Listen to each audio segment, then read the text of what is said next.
Part 4. Today's conversation, hacking. I'm really good at getting you on all sorts of fun topics. I like to go off topic. This was supposed to be an E3-based conversation, which actually only turned into 15 minutes of an hour. But I think we keep coming back to it. Eventually we will. But here's the thing about hacking. Sony was demolished. We knew that already. I mean, they got cut in half. I mean, they lost countless user accounts worth. It's my foot moving. We lost countless accounts of user information just gone in seconds, and this includes passwords, usernames, and if somebody was, for lack of a better word, stupid enough to tie a credit card number to that account, I mean, those are the ones that got steamrolled the most. People are going to love us now. Oh, yeah. People, there's this thing called cards that have points on them. Yeah. And they have codes attached to them, and you just input those, and you'll get your money. I'm pretty sure that's the method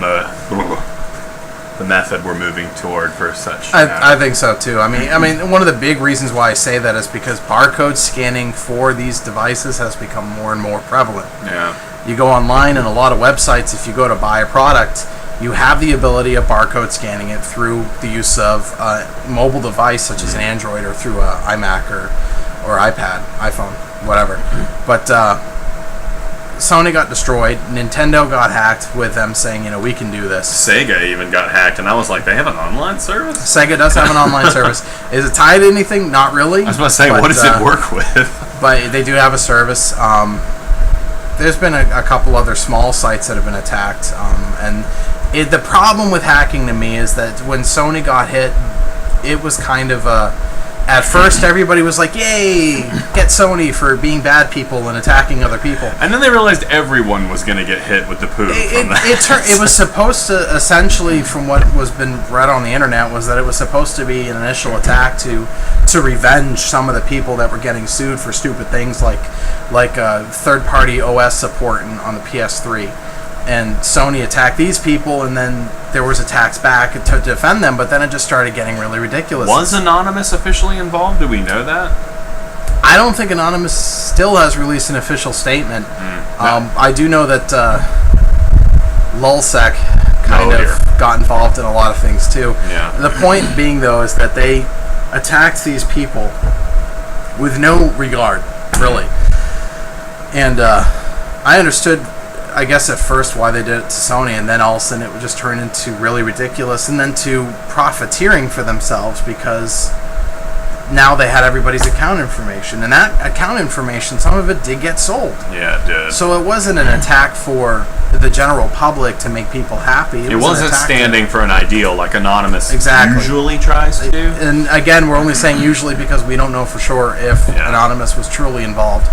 I don't care if anybody comes out and writes statements saying they were. There's no real proof yet. Yeah, we'll never know. I mean, even if it wasn't Anonymous proper, imagine that there were some people who had affiliations. I mean, it's a very loose-knit organization. It's a tight topic because, I mean, it really comes down to the fact that the initial attack, all fine and dandy. After that, it was just ridiculous. And then continuing the attack after that, it was just showing total disregard for anybody's anything. I mean, there might be, and this might get me in trouble too, but oh well. There might be a bright side to all this because, like we were talking about Apple earlier, Jonathan Zittrand wrote about in the book Future of the Internet and How to Stop It.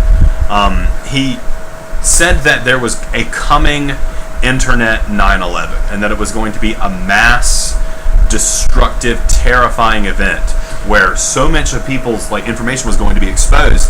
And in a lot of ways, we're having these kind of controlled exposures, these controlled hacks, and you have this season of hacking that seems to just be kind of exploding all of a sudden. And it seems to me like in a lot of ways, they've been asking for this. And I know a lot of people have been hurt in the process of this, but with these exposures, hopefully we'll see a world where there's a lot more caution, where people buy gift cards instead of putting so much of their account information online.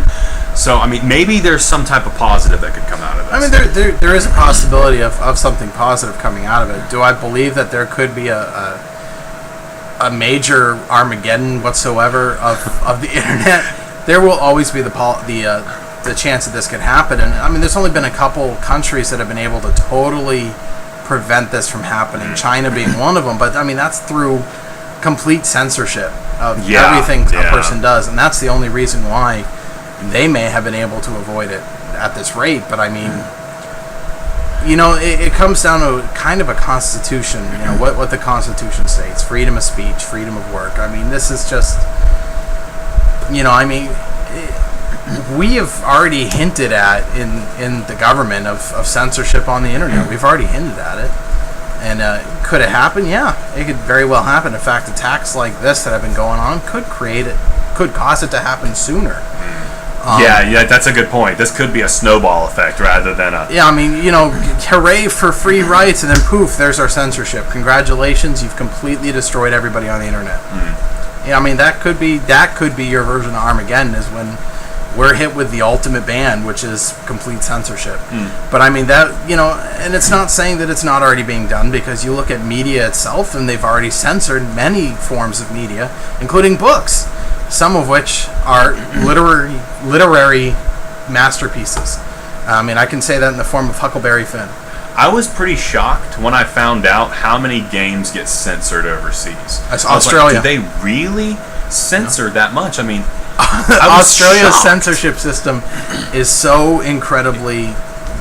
out there. They practically do not allow mature rated games at all in Australia, and I think that they've even said some rated R movies don't even make it overseas anymore. That's crazy to me, man. It's normal. I mean, and you know what? A lot of these countries don't have some of the same issues that we do.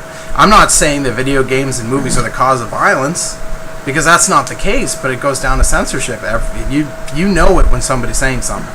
I mean, that's just the way it is. But I remember when Manhunt was censored over there, and I'm just wondering, what could you have done to Manhunt to make it all right? It's like, you're sneaking up to stab someone, and instead you plant a flower in their head. Or you stab somebody, and instead of them dying with bursts of blood, it's bursts of flower petals. Rainbows, like erupting out of them. I hate to steal that from Aqua Teen, but I sliced him in twine, and a rainbow came out of his body. Oh no, I'm losing bunnies. It's like bunnies coming out of you.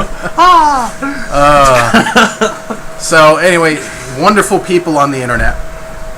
We're going to leave a little discussion section open down below. Right, what you would like us to talk about, or whatever. we're gonna try to hold regular shows every Wednesday, and fully eventually getting into the full podcast system. So whatever you guys want to write about, let us know what you want to hear about, and be happy to say it. If you've got any cool sources for anything that we should talk about as well, please post the information in your post so that we can gather proper information based on the subject. Again, thanks for tuning in, and see you on the dark side of the moon.